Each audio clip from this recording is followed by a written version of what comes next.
Gloria a Dios, hermanos. Si trajo su Biblia, quiero invitarle esta mañana a abrirla en este pasaje que nos ha entretenido en estos domingos, con el cual Lucas cierra ese relato que abrió en el capítulo 10 del libro de los Hechos. Nos ponemos de pie para abrir la palabra en Hechos capítulo 11.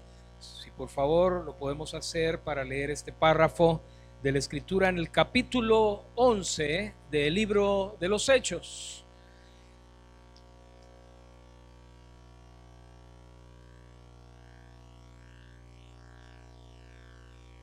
Capítulo 11 del libro de los Hechos, en esta serie expositiva de la palabra que estamos llevando.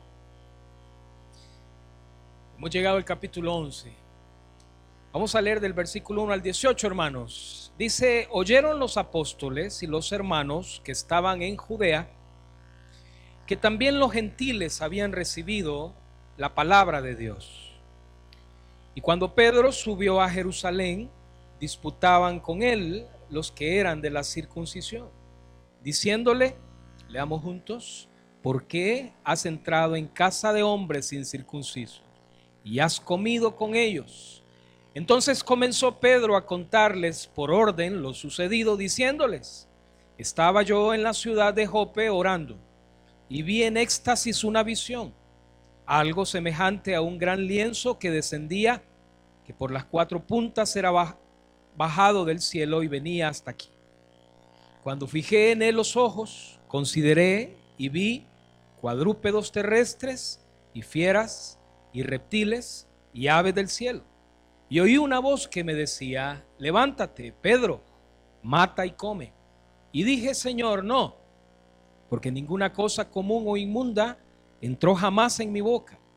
Entonces la voz me respondió del cielo por segunda vez: lo que Dios limpió, no lo llames tú común. Y esto se hizo 3 veces, y volvió todo a ser llevado arriba al cielo. Y aquí luego llegaron 3 hombres a la casa donde yo estaba, enviados a mí desde Cesarea. Y el Espíritu me dijo que fuese con ellos sin dudar. Fueron también conmigo estos 6 hermanos, y entramos en casa de un varón, quien nos contó cómo había visto en su casa un ángel, que se puso en pie y le dijo: envía hombres a Jope y haz venir a Simón, el que tiene por sobrenombre Pedro. Él te hablará palabras por las cuales serás, leamos juntos, salvo tú y toda tu casa. Y cuando comencé a hablar, cayó el Espíritu Santo sobre ellos también, como sobre nosotros al principio. Entonces me acordé de lo dicho por el Señor cuando dijo: Juan ciertamente bautizó en agua, mas vosotros seréis bautizados con el Espíritu Santo. Si Dios, pues, les concedió también el mismo don que a nosotros que hemos creído en el Señor Jesucristo, leamos juntos: ¿quién era yo que pudiese estorbar a Dios? Entonces, oídas estas cosas, callaron y glorificaron a Dios, diciendo: de manera que también a los gentiles ha dado Dios arrepentimiento para vida. Padre, esta mañana te damos gracias por tu palabra, este pasaje precioso de la Escritura que muchas veces quizás lo hemos leído ya, pero que ahora, Señor, en esta reunión pedimos que tu Santo Espíritu nos pueda colocar esta palabra en nuestra mente y en nuestro corazón, y que tú edifiques tu iglesia esta mañana, enseñándonos, exhortándonos, animándonos, desafiándonos, Señor, a contemplar con la mirada tuya lo que tú estás haciendo. En el nombre de Jesús oramos. Amén. Pueden sentarse, hermanos. Bueno, llegamos al capítulo 11. Lucas se encarga, querido hermano. Yo sé que su Biblia en el capítulo 11 por lo menos tiene algo que usted ha subrayado ya en el capítulo 11. Lucas se encarga en el capítulo 11, escúcheme, de cerrar un relato que comenzó ¿en dónde? En el capítulo 10, acerca de 2 hombres que cuando leemos nuestra Biblia en el capítulo 10 encontramos a 2 hombres con los cuales Dios va a trabajar en su corazón. Uno de ellos se llamaba Cornelio y el otro se llamaba Pedro. Y en el capítulo 10, Lucas nos deja ver cómo la iglesia nace entre los gentiles, cómo el evangelio llega hasta lo último de la tierra. El Señor Jesús, queridos hermanos, usted lo sabe porque lo ha leído antes de ascender a su Padre, le dijo a sus discípulos allá en el capítulo 1, versículo 8 del libro de los Hechos, les dijo: pero recibiréis poder cuando haya venido sobre vosotros el Espíritu Santo, y me seréis, a ver, ayúdeme, testigos en Jerusalén, en Judea, en Samaria y hasta lo último. Estas palabras del Señor Jesús, hermano, anótelo, en el capítulo 11 se cumplen las palabras del Señor Jesús. El evangelio ha llegado hasta lo último. Cuando Dios dice que va a hacer algo, Él lo cumple. Dios no es hombre o hijo de hombre para que diga algo y no lo cumpla. Eso somos nosotros, que prometemos cosas, que a lo largo de la vida seguramente hombres de carne y hueso le han prometido a una mujer amarla hasta lo último y le han fallado, porque el ser humano promete cosas y no las cumple. Pero cuando Dios dice que va a hacer algo, Él lo cumple. Ese es nuestro Dios, ese es el Dios que alabamos, el Dios que cumple su palabra. Jesús le dijo a sus discípulos: me seréis testigos en Jerusalén, Judea, Samaria y hasta lo último. El evangelio ha llegado. Cuando abrimos el capítulo 11 del libro de los Hechos, el evangelio ha llegado ya hasta lo último. La iglesia está naciendo entre los extranjeros, entre los gentiles. Cuando vamos al libro de los Hechos, en el capítulo 2, capítulo 3, capítulo 4, 5, 6, 7, 8, nos damos cuenta cómo el evangelio ha llegado a Jerusalén. Por la predicación de Pedro, dice el capítulo 2, 3,000 personas se convirtieron en Jerusalén, judíos que se convirtieron al poner su fe en Jesús. Luego dice Lucas en el libro de los Hechos que 5,000 hombres se convirtieron por la predicación también de Pedro, de los apóstoles. En este tiempo la iglesia en Jerusalén era una iglesia, escúcheme, numerosa. Era una iglesia que había crecido, era una iglesia que estaba creciendo. Pero el evangelio no solamente se quedó en Jerusalén.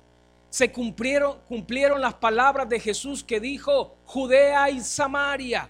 Por la predicación de Felipe podemos entender en la lectura del libro de los Hechos que Felipe fue a predicar a toda la región de Samaria, toda esa zona costera que en su mapa, en su Biblia, en un mapa al final de su Biblia, usted puede ver toda la zona de Samaria por la cual Felipe predicó. Llegó a oídos de la iglesia de Jerusalén y mandaron a Pedro a cerciorarse de lo que estaba pasando en Samaria. En Samaria el evangelio había llegado.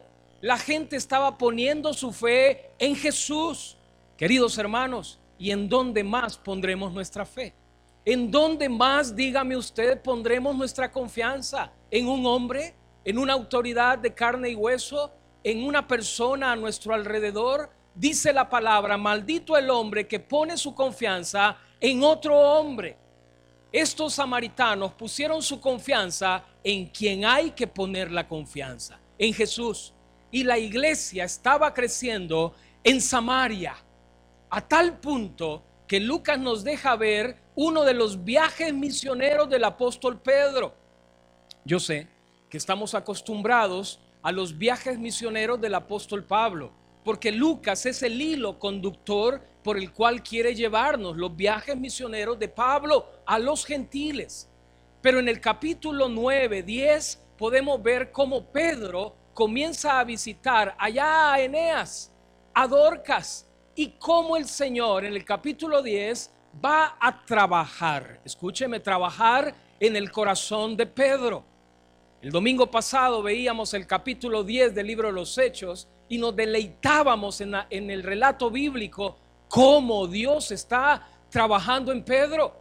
Pedro, hermanos, Pedro todavía tiene algo que aprender de parte de Dios. Pedro, que caminó 3 años con Jesús. Pedro, que 40 días en la intimidad con Jesús, también aprendió asuntos sobre el reino. Pero Pedro todavía tiene que aprender lo que Dios le quiere enseñar. Y veíamos el domingo pasado, hermanos, usted, su vida, mi vida, somos barro en manos del alfarero. No se le olvide que Dios no ha terminado con usted ni conmigo, no ha terminado su obra de transformación. Pedro tuvo que aprender lo que Dios quería enseñarle. Y Dios le habló a Pedro, como Pedro lo va a relatar en este episodio del capítulo 11. Dios va a trabajar en el corazón de Pedro. Dios le va a hablar a Pedro y Dios va a mandar a Pedro a casa de un extranjero que se llamaba Cornelio. Cornelio tenía ciertas características. Era un hombre piadoso. Dice la palabra de Dios, estoy seguro que usted lo ha leído. Dice que Cornelio daba limosna a los pobres, ayudaba a los pobres, oraba y tenía toda su casa en sujeción, pero no tenía la salvación en Jesús. Cornelio estaba buscando de Dios, hermano. Toda persona que busca a Dios, encuentra a Dios. Toda persona que tiene hambre de Dios, que busca a Dios, Dios siempre le sale al encuentro y le envía a otra persona seguramente para que con su evangelio pueda conocer a ese Dios de salvación. Dios estaba trabajando con Pedro, hermano, y Dios manda a Pedro a la casa de Cornelio, un extranjero.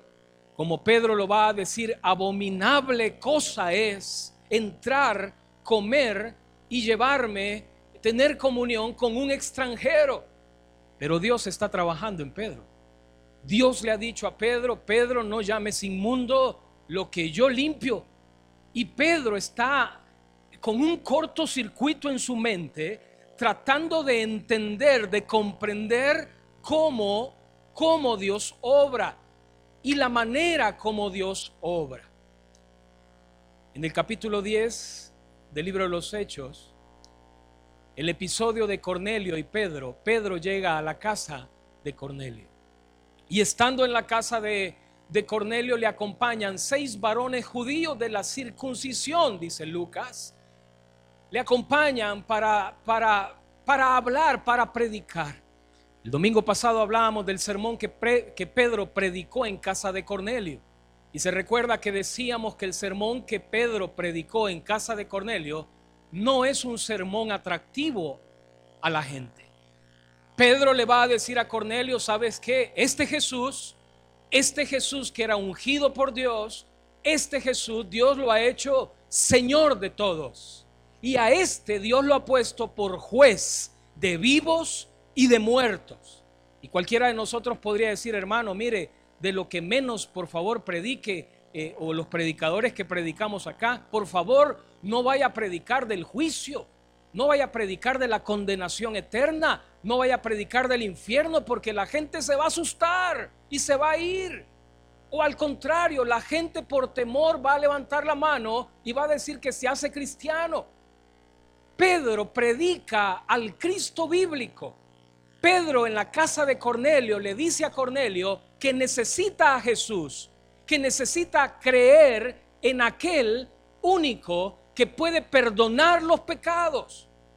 Inmediatamente dice Lucas en el relato del capítulo 10 que descendió el Espíritu Santo como una evidencia, una muestra, como una evidencia a los judíos que estaban allí, que los gentiles también estaban siendo beneficiados con el don de Dios que ellos habían experimentado en Pentecostés. ¿Se recuerda lo que sucedió en Pentecostés? Cuando los discípulos estaban en el aposento alto, como el Espíritu Santo vino sobre ellos y les bautizó, y como una evidencia hablaron en otras lenguas. Pues ahora Pedro, cuando predica ese sermón en casa de Cornelio, cuando predica ese sermón en casa de Cornelio, toda la casa de Cornelio se convierte a Jesús, cree en Jesús, pone su fe en Jesús y son salvos. ¿Cómo termina el capítulo 10 del libro de los Hechos en su Biblia? A ver, trajo su Biblia. ¿Cómo termina el capítulo 10? ¿Qué dice? ¿Qué dice, hermano? A ver, al final del capítulo 10, versículo 40. Entonces le rogaron que se quedase. A ver, yo les pregunto a ustedes, el calor está fuertecito, pero no nos impide pensar. ¿Quiénes le rogaron? A ver, ¿quiénes ruegan? ¿Y a quién le ruegan? ¿Qué dice su Biblia? A ver, no se me duerma, por favor. ¿A quién le están rogando? Le rogaron a Pedro, correcto, a Pedro, que está allí en casa de Cornelio. La iglesia está comenzando entre los gentiles. Los gentiles, igual que aquellos judíos que creyeron en Jesús, están siendo involucrados o formando el pueblo de Dios, la iglesia. El evangelio de salvación ha llegado a la casa de Cornelio y ahí está Pedro. ¿Quiénes le ruegan a Pedro? Les rogaron, dice. ¿Quiénes?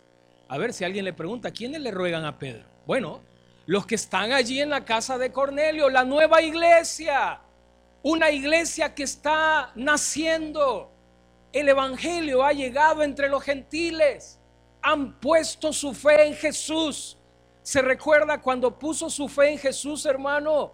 Cuando Dios nos dio ese don precioso, porque Él nos movió a misericordia, por misericordia, a creer en Jesús, a creer en el evangelio. ¿No le torcieron el brazo? Como la gente dice, ahí te han lavado el cerebro, o te torcieron el brazo, o te han condicionado quizás para que vayas todos los domingos. No, el Espíritu Santo tocó el corazón de aquellos que se encontraban en la casa de Cornelio, y el Espíritu Santo trajo convicción de arrepentimiento y cambiar de mirada, cambiar de perspectiva. Ahora para aquellos Jesús se había convertido en el centro de sus vidas. La esencia del cristianismo, querido hermano, no es venir a una iglesia. Cualquiera puede venir a una iglesia. Por quedar bien con su hijo, por quedar bien con su esposa, cualquiera puede venir a un templo. La esencia del cristianismo es cuando esa persona pone su fe en Jesús.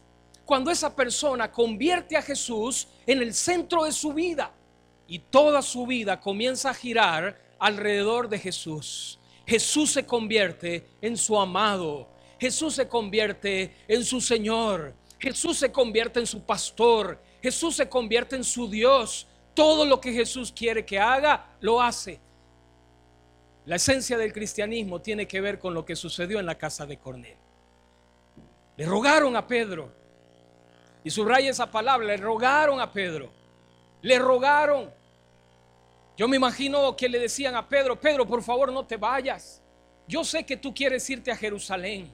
Sabemos, quizás me atrevería a pensar que alguien de pronto pudo haberle dicho, Pedro, sabemos que tú estás luchando porque te has quedado a dormir y has comido en casa de un extranjero. Sabemos, pero por favor, Pedro, Pedrito, Peter, quédate.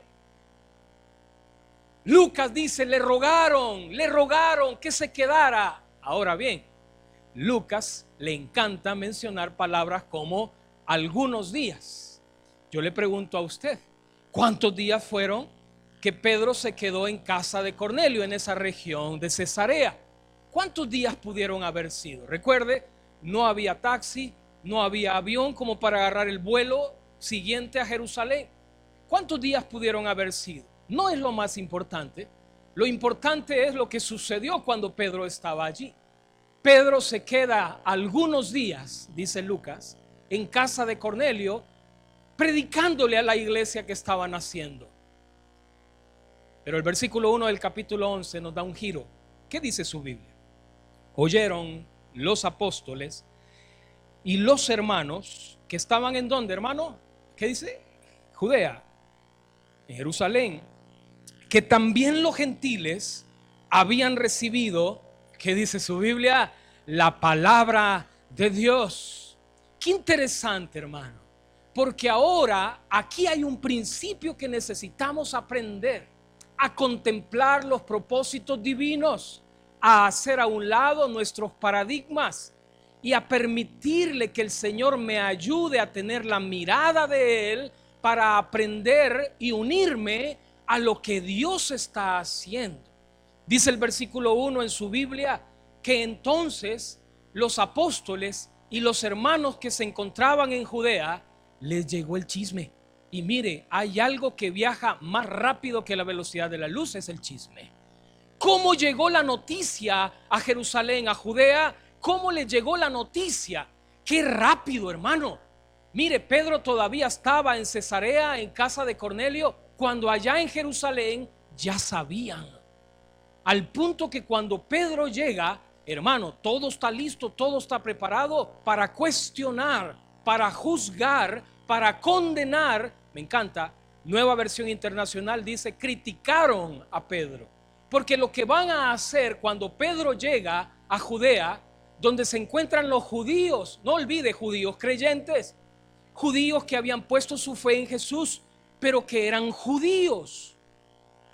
Cuando se dan cuenta que los gentiles habían recibido la palabra de Dios, para Lucas recibir la palabra de Dios significa creer en la palabra de Dios, creer en Jesús, tener fe en Jesús. Cuando los gentiles recibieron la palabra de Dios, dice Lucas, aquellos que estaban en Judea ya sabían. Y mire el versículo 2 en su Biblia, por favor.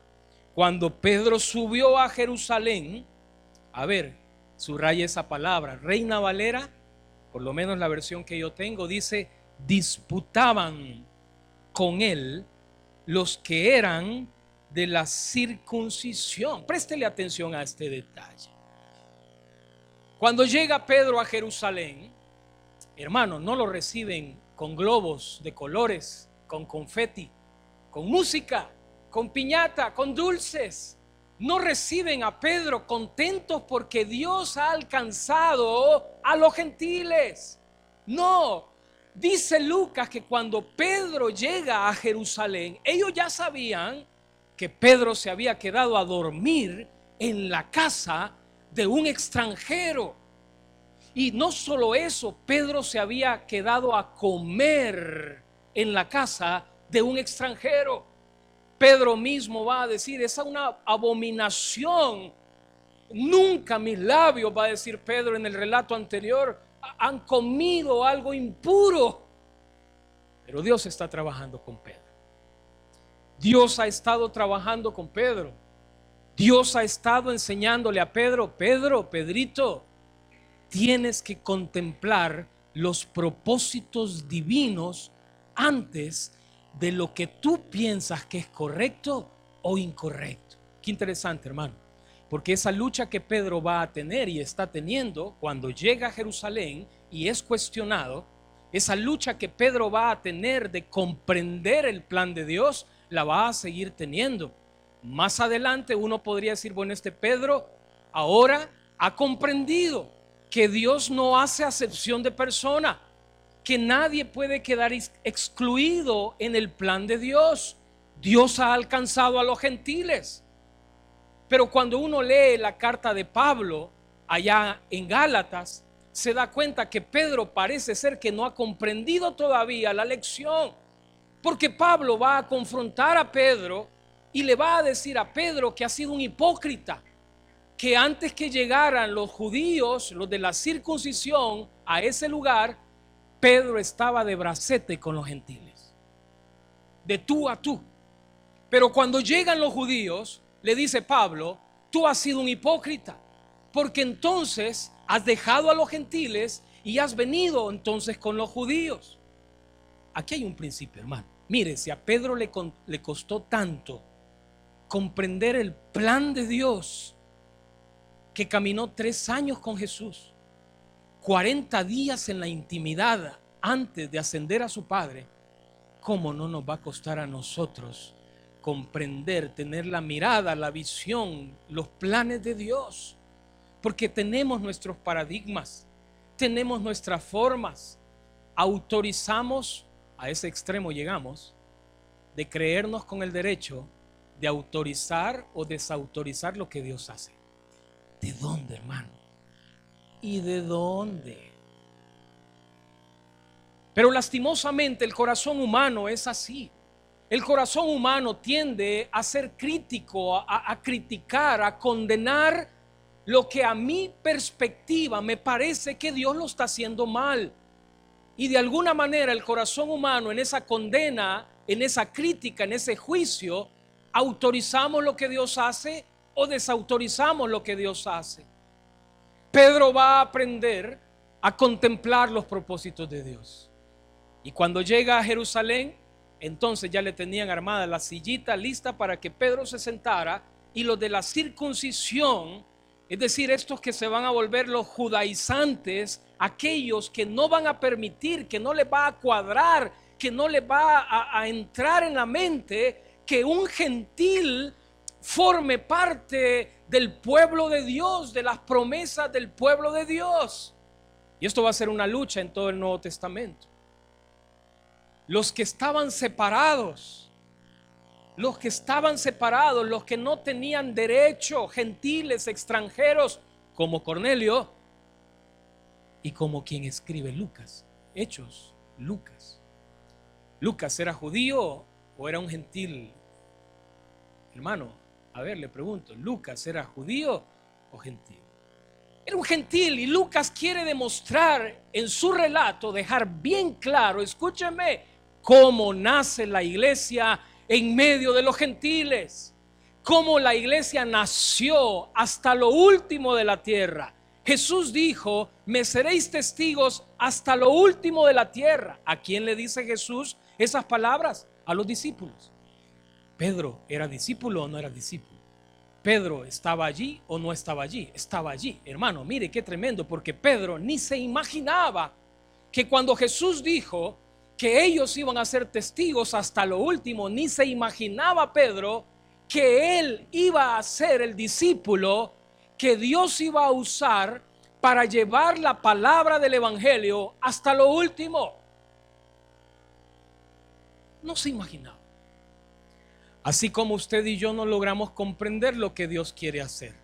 Y gracias a Dios, hermano, porque por ahí han dicho que si uno lograra entender, saber y comprender lo que Dios quiere que hagamos, nos frustraríamos, nos desanimaríamos al tratar de entender todo lo que Dios quiere que hagamos al seguirlo a Él. Pero Dios muchas veces opta por el plan de llevarnos de la mano, escúcheme, día a día. ¿No es esa la vida cristiana? ¿No es esa la vida de fe? Caminar un día a la vez de la mano de Jesús.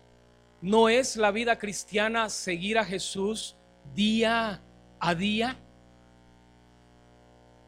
comprendiendo lo que Él quiere hacer? Y todavía hay cosas que a nuestro parecer no nos cuadra en nuestra lógica, en nuestros paradigmas. Pedro está luchando, hermanos. Y lo más asombroso del relato es que los judíos que se encuentran en Jerusalén, los de la circuncisión, que no les cuadra como Pedro, hermano, Pedro haya entrado a dormir a la casa de un extranjero gentil, y súmele a eso a la casa de un romano centurión. Que Pedro no se ha dado cuenta lo que Calígula acaba de dictaminar, que Pedro no ha escuchado las noticias de lo que el emperador Calígula acaba de decir, que entren al templo, la ciudad santa, y pongan una estatua de otro Dios. Como han dicho algunos historiadores, que Pedro no logró entender que estaba en casa del enemigo. Por eso están así. Por eso al nomás llega Pedro, comienzan a cuestionarlo, criticarlo. ¿Cómo es posible, Pedro? ¿Se puede imaginar la charla? ¿Cómo es posible, Pedro? Hoy sí te pasaste. Hoy sí de plano, Pedro, la regaste en buen salvadoreño. Hoy sí, ¿cómo se te ocurrió entrar a la casa de un gentil y comer, tener la comunión, la comida, la mesa con gentiles? ¿Por qué, hermanos? ¿Por qué? Les pregunto, ¿por qué? Porque ellos, igual que nosotros, cuando no logramos comprender lo que Dios hace, lo criticamos. ¿Me escuchó? Ellos, igual que usted y que yo, cuando no logramos comprender lo que Dios hace, lo criticamos. Criticamos, porque la tendencia de nuestro corazón es esa: juzgar y criticar según mis paradigmas y según mis maneras y mis formas lo que Dios está haciendo. Y ellos, igual que nosotros, los entendemos perfectamente bien. Sentaron a Pedro, y lo más asombroso del relato, queridos hermanos, es lo que dice el versículo 3 en su Biblia, en el capítulo 11, porque dice, versículo 4, perdón. Entonces, léalo conmigo, entonces comenzó Pedro a contarles por orden. ¿Es este Pedro el que conocimos allá en los evangelios, hermano? Pedro, el que en un momento de estrés, ¿sí?, ha pasado por momentos así. Pedro, el que en aquel momento en el huerto, cuando un soldado lo quería agarrar, saca su espada y le corta, hiere a ese soldado en defensa. Es este Pedro del que está hablando Lucas, que dice ordenadamente comenzó a contar en detalle, con paciencia. Es este Pedro, hermanos, es el mismo Pedro, solo que Pedro ha caminado con Jesús, y Pedro, como arcilla, como barro en las manos del alfarero, ha comenzado a ser transformado por ese Jesús. A mí me asombra, porque yo esperaría que Pedro nomás lo han sentado en la silla, y Pedro, aquel Pedro de los evangelios, hubiera saltado de la silla y quizás hubiera comenzado a proferir alguna palabra dañina o en contra de aquellos que lo estaban cuestionando. Pero Lucas dice, lo cuestionaron. A Pedro se le podía cuestionar algo, hermano. Si Jesús mismo, cuando Pedro atrevidamente le dice, yo pondré mi vida por ti, cuando Jesús mismo intenta lavarle los pies en aquel episodio precioso del servicio de Jesús a ellos, es Pedro, no es Pedro el que le dice, Señor, yo no me voy a dejar, no voy a permitir. No es Pedro el que le dice, Señor, yo voy a poner mi vida por ti. Y Jesús entonces tiene que calmar a Pedro y decirle, Pedrito, antes que el gallo cante 3 veces, tú, que el gallo cante, me habrás negado 3 veces. Lo asombroso del relato, del versículo 4, es que dice que Pedro pacientemente, dice otra versión, comenzó en orden. Pedro hablando en orden, con un orden de detalles. Sí. ¿Por qué?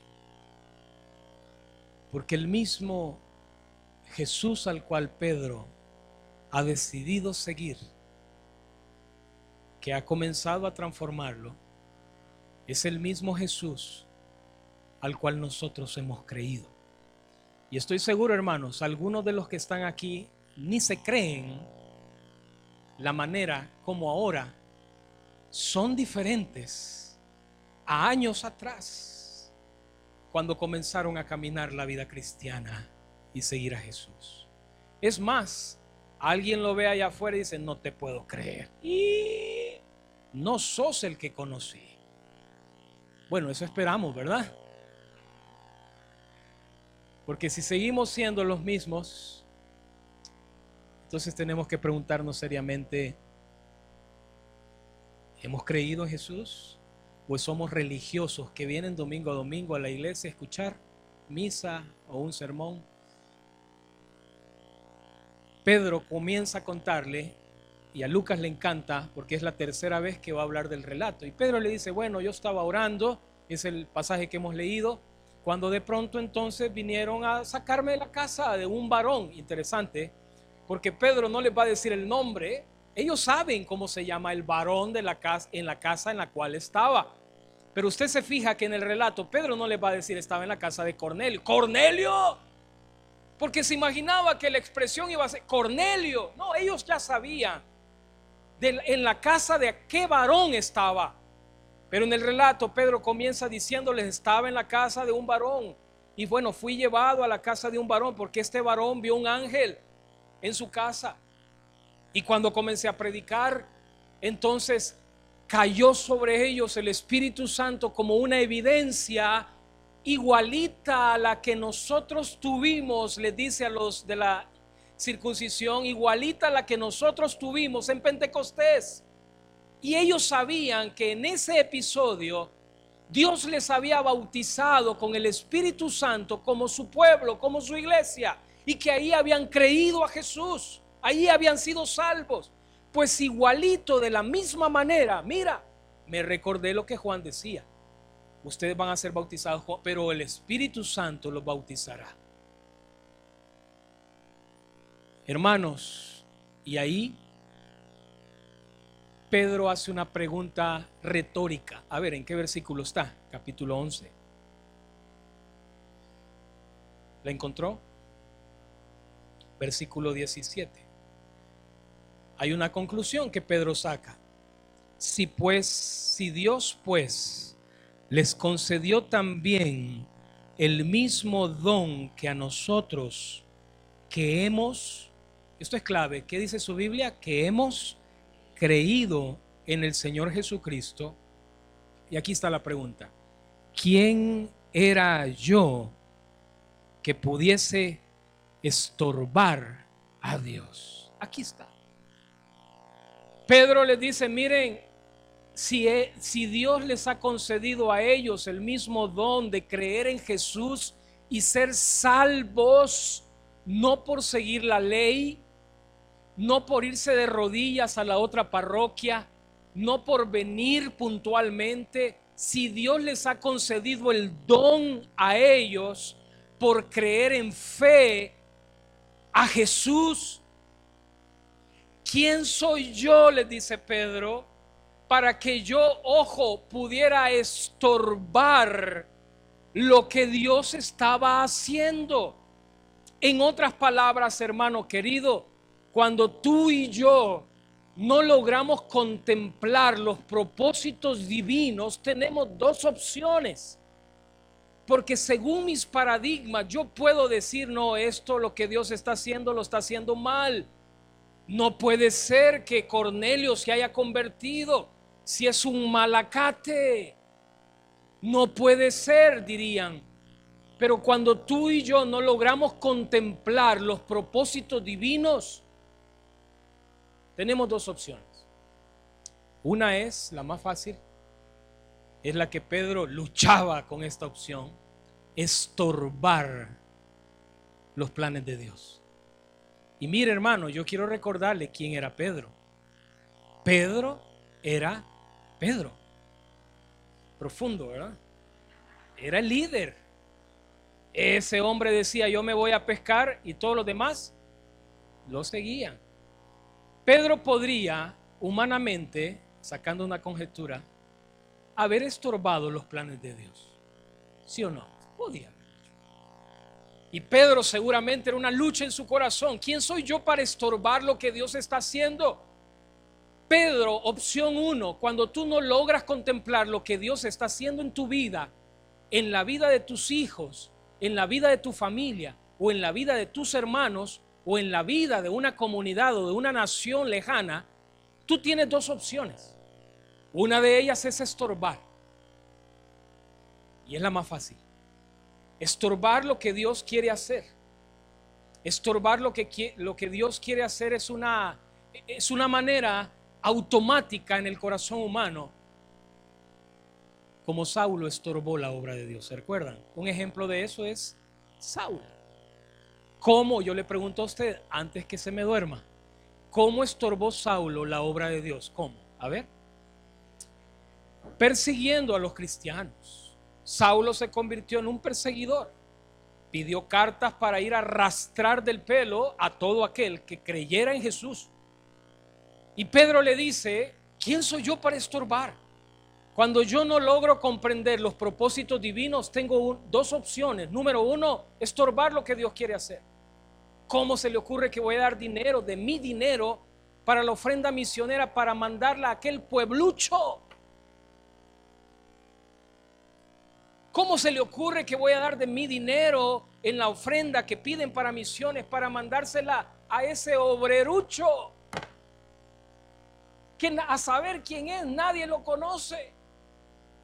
¿Y cómo nos garantiza que en aquella aldea en África pueda ser fundada una iglesia? ¿Por qué? Porque tenemos nuestros paradigmas, porque tenemos nuestras formas, como aquellos de la circuncisión estaban luchando, porque no lograban comprender los propósitos divinos. Dios, como va a decir Pablo en Efesios y en Colosenses, Dios ahora, ese misterio que había estado oculto por todas las edades, lo ha dado a revelar ahora, que los gentiles y los judíos ahora son un pueblo, y que los gentiles que estaban separados ahora gozan de las promesas de Dios en Jesús. Dos opciones: estorbar. Como hay maridos que le estorban a la mujer que venga a la iglesia, eso es estorbar la obra de Dios. Ya vas otra vez para la iglesia, algo tenés en la iglesia. O de pronto alguien que ve a sus hijos leyendo la Biblia o queriendo leer la Biblia.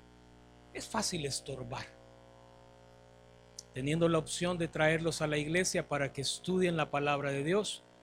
Le aseguran al hijo o a la hija llevarla a cualquier lugar, de Cameron si quiere, pero es difícil que los traigan a la iglesia. Eso es estorbar los propósitos divinos. Pero la segunda opción es sumarse, como Pedro lo hace. ¿Quién soy yo?, dice Pedro. Y entonces los de la circuncisión en este momento aceptan y dicen, termina el versículo 18 diciendo: de manera que también a los gentiles ha dado Dios arrepentimiento para vida. Podríamos decir, están celebrando. No comenzaron celebrando, comenzaron criticándole. Pero ahora en el relato de Pedro comprenden quiénes son ellos. Queridos hermanos, una lección antes de irnos. Logramos ver, a veces cantamos ese coro precioso que dice: abre mis ojos, oh Cristo, abre mis ojos, te pido, yo quiero verte. ¿Entendemos lo que cantamos, hermano? ¿Entendemos lo que le estamos diciendo al Señor cuando le decimos: abre mis ojos para ver lo que tú ves? ¿Logro yo ver a mi alrededor el mover de Dios, lo que Dios quiere hacer en mi familia? ¿O paso desapercibido? ¿Logro contemplar los propósitos que Dios tiene para mis hijos? Y me sumo tomando riesgos, como Pedro tomó riesgo y se metió a comer con un gentil, y tomando el riesgo que lo iban a condenar y a criticar. Logro contemplar lo que Dios quiere hacer en mi vida, en la vida de mi hermano que está ahí a la par. Puedo ver con la mirada de Jesús y contemplar lo que Dios quiere hacer. O lucho, estorbo. Querida iglesia, esta mañana Lucas cierra el episodio de Cornelio y Pedro aquí en el capítulo 11 sacando una conclusión. La iglesia nació entre los gentiles, y eso significa que usted y yo, hermano, por lo menos tendríamos que tener una palabra de gratitud a Dios, porque usted y yo, siendo gentiles, habiendo nacido en naciones que no pertenecían a esa promesa de Dios para un pueblo escogido como lo era Israel, Dios en su misericordia, como dice Pablo en Romanos, la justicia de Dios y la ira de Dios se revela desde los cielos. Y esa justicia, Jesús, para nosotros, nuestra justicia ha sido revelada de parte de Dios en su evangelio. Usted y yo, hermano querido, ¿qué teníamos? ¿Qué apellido podía apantallar a Dios como para decir: este es apellido Hernández? A este sí diría Dios. ¿Qué ¿Qué teníamos, hermano? ¿Qué perfil italiano o francés podíamos tener para que Dios dijera, este sí tengo que escoger? Por pura misericordia y gracia. Póngase de pie y oramos. Padre, esta mañana, ayúdanos a contemplar los propósitos tuyos, como Pedro logró contemplar lo que tú estabas haciendo en medio de los gentiles. Yo quiero pedirle a Lirio y a su esposa que venga, Carlita y a Lirio, vengan si queremos ahorita terminar orando por ustedes. Un aplauso fuerte para Lirio y Carla, que están estudiando en Ceteca, en Guatemala, y están acá entre nosotros.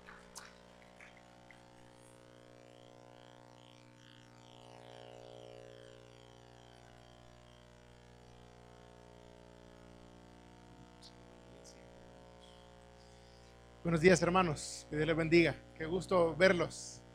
Es un gusto estar en medio de ustedes nuevamente, tomando un pequeño descanso de medio año en el seminario.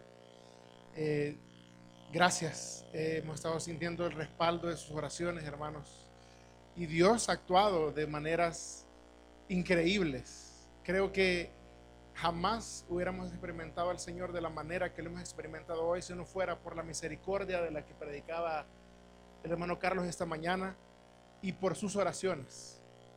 Hermanos, gracias, y les ruego esta mañana también que sigan intercediendo. El Señor está moviendo a los obreros según su voluntad, y hay mucho semillero nuevo ahora en Ceteca, y el Señor está haciendo la obra. Gracias, hermanos, por seguir orando, y gracias, pastor. Extendamos nuestras manos hacia acá adelante, poniéndonos de acuerdo para bendecir las vidas.